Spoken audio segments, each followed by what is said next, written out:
Hey, it's the Abstractionist. I did not do a January wrap up, so let's go ahead and get into that because let's just keep it going. I think the wrap ups are really cool because, like, you know, if you just come in on an off day, you just get to know overall what's going on. So, you know, for people who are not like heavily invested in watching the channel, which you should be, I want all of your time. But for people who like, they just pop it in like once or twice a month, then I would recommend probably these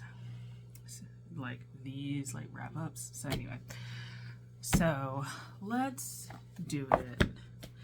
So January was the slowest motherfucking month ever. I've just felt like we were just, oh my god, like it was just torture to get through the month. Like it was like doing well in the beginning and then like halfway through, like I feel like that second week hit and I was like, oh man, this shit is going slow as fuck. Like, god damn, like it was just slow and I was just like, I just don't respect this.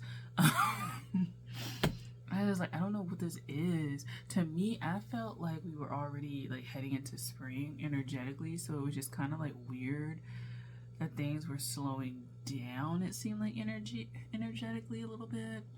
Weather-wise, where I live, it wasn't that cold really in the beginning of winter, but now it has cooled off significantly. Like there's more days where I like have to wear my winter coat. There's more days where I have to be like, whew.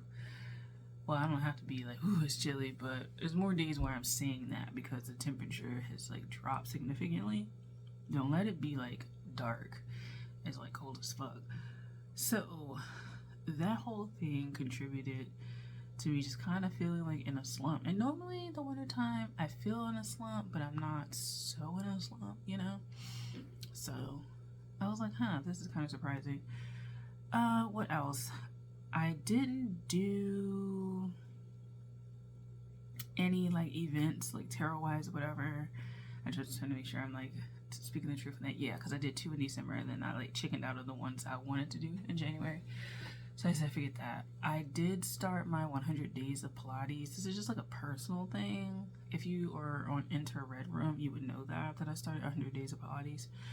So I did 3 days in January, canceled my 4th because my knees started to get bad, and then we'll probably pick it back up like this week or next week, just because I kind of failed to realize that my knees, even though Pilates is less, it's like it's less hard on your body, it still can wear your body out, and my body is worn out. So I did that and I liked it. I really do like it. I just need to get a few more supplies so I can be a little bit more prepared, like the knee pads and my like grip socks. I need to get those.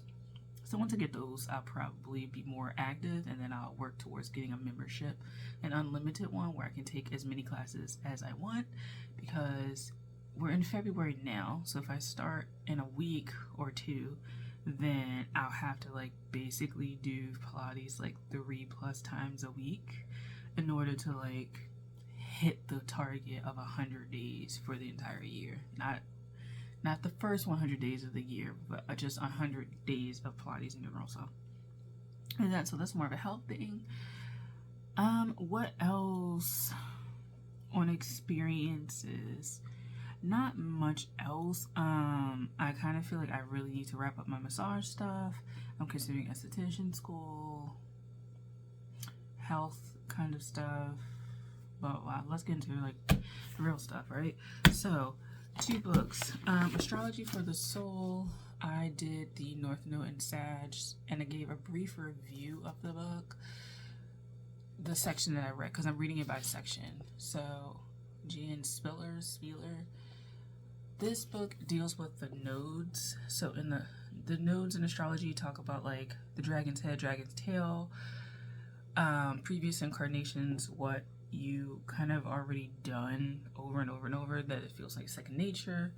This lifetime, the opposite sign of that south node, which would be your north node, is where you're supposed to be heading more in life. And become more evolved in, because perhaps you're very deficient in that sign. My North Node is in Sagittarius, my South Node is in Gemini, so I started this book with Sagittarius North Node, and I gave my little review of that, so check that out for January. There's that.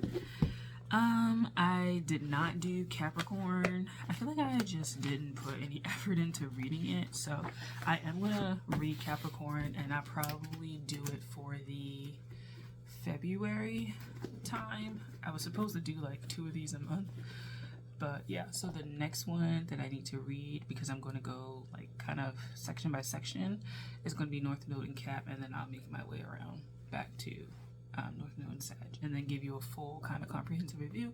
Essentially, it's going to be like a year journey with this book. But yeah, I picked this one up at Barnes & Noble. You can find it on Amazon. You can probably find it on eBay. Discounted, or even like a local bookstore that may have spiritual leanings. You probably could find it.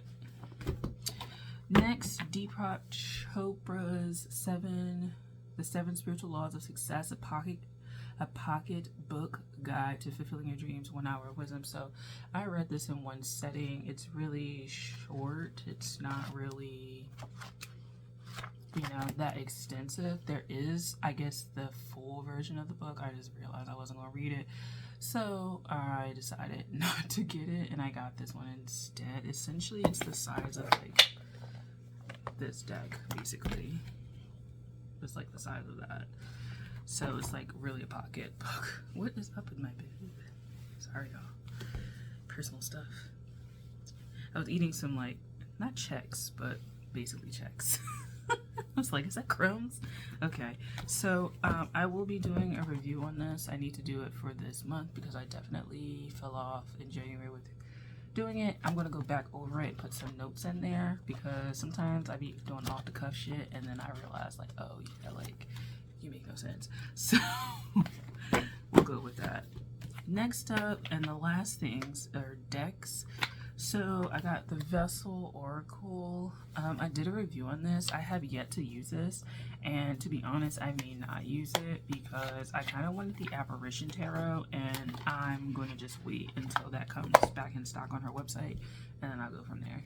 So yeah, I like the style, like the art style. I just don't know if it translates well to how it's done here. Like, I don't know. Like, I don't know if the line work of the art needs to be darker or what. Like, it's showing up pretty dark here, but it's like, it just feels like somebody copied it on paper and then went with it. I don't know. It's not as defined as I would like it to be.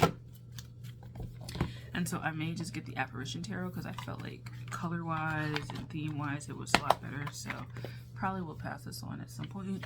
I ended up getting kind of one of these little decks from Barnes & Noble. So it has the 5 sections there. And yeah, I think I will pair these with the emotion cards because it seems like that would be a good fit to do. So I probably will put this more into Red Rum or something like that because it fits that vibe, that channel vibe a little bit more. But it's called Tune In. The brand is Bando, and it's called A Card Deck for Understanding What We Tell Ourselves, a collaboration between Bando and Taylor Elise Morrison. I don't even know who that girl is. That's what it looks like. This is the back. Look at the front. There we go. That's what some of the cards look like. Next, Tarot of Sexual Magic. So I decided to get these because I really like them. They're really prominent in love readings, and I do love readings because I watch a lot of them.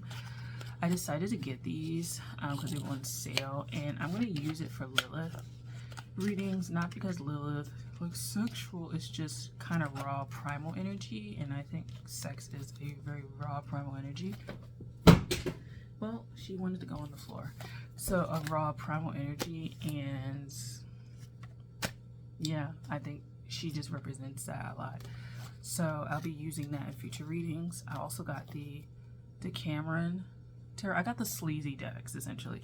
So there's a Decameron Tarot. Once again, kind of, it even says for adults only. Once again, for that kind of animalistic kind of thing, like maybe baser natures, things like that. I like it, so yeah. Lastly, I got the Primordial Tarot, and I really enjoyed working with this deck. I think I'm gonna learn about it a little bit more. I used it for the Setna reading, and so yeah, I felt like it was really good. It's very primordial, ancestor, and it has a lot to say. I'll kind of show you the deck. This deck. This one got a lot of nudity too. So it's like that. I'll just show you. But I like it. It used to go by like another name, but I kind of forgot what the name was. Like it used to have like another name, I think, like back in the day. Because this is a pretty old deck. Like this deck is not like a new one. It was made in like maybe the 80s or something like that. It was made. It wasn't made like in 2016 or something like that. Like I think it was like a reprint. It came out at some point. Nobody knew what it was, and then it came back out again. So yeah. So that's basically January wrapped up. Where am I going now? More Pilates, readings and stuff like that. I will try to keep up with like the full new moon readings. I kind of like ranting about that, so it's not really gonna be like card readings. I might opt to do those, but like yeah, it's just kind of me talking about my shit. So yeah, and then stay tuned for like books, and I might add like another one. And if you like womb healing body type stuff, check out Into Red Room, because that's where I talk about stuff like that, and I get a little bit more personal about my dreams and desires when it comes to like just like human shit, you know. So there's that. So yeah, if you ever want to like know what I do outside of tarot, the things I'm interested outside of tarot that are more, like I said, body centered, and more human, carnal, that's where you need to find me at. So yeah, thank you for watching. I hope that you enjoyed this video. I'll see you for February's wrap up, and that's going to be sooner than I thought. Bye.